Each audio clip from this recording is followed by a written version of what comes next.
খুব শীঘ্রই জাতীয় ঐক্যমত কমিশন অন্তর্বর্তীকালীন সরকারের কাছে চূড়ান্ত প্রতিবেদন জমা দেবে বলে জানিয়েছেন কমিশনের সহসভাপতি অধ্যাপক আলী রিয়াজ। ৫ অক্টোবর সকালে রাষ্ট্রীয় অতিথি ভবন যমুনায় কমিশন সভাপতি ও প্রধান উপদেষ্টা প্রফেসর মোহাম্মদ ইউনূসের নেতৃত্বে জাতীয় ঐক্যমত কমিশনের এক বৈঠকে একথা জানান তিনি।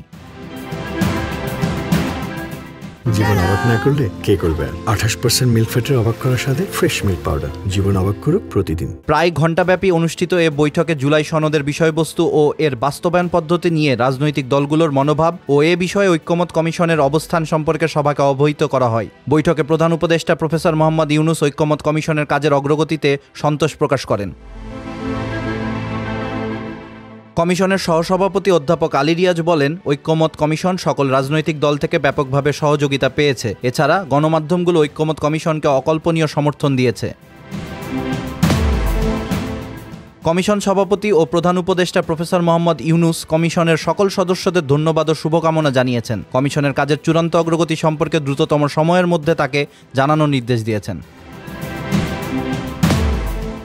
আজকের বৈঠকে কমিশনের পক্ষ থেকে বৈঠকে ঐক্যমত কমিশনের সহসভাপতি প্রফেসর আলী রিয়াজ, কমিশন সদস্য বিচারপতি Mohammad Emdadul Haque, doctor Iftekharuzzaman, doctor Badiul Alam Majumdar, doctor Mohammad Ayub Mia এবং প্রধান উপদেষ্টার বিশেষ সহকারী মনির হায়দার উপস্থিত ছিলেন। পাশাপাশি অন্তর্বর্তীকালীন সরকারের উপদেষ্টা মোহাম্মদ ফাউজুল কবির খান, আসিফ নজরুল ও আদিলুর রহমান খান বৈঠকে উপস্থিত ছিলেন।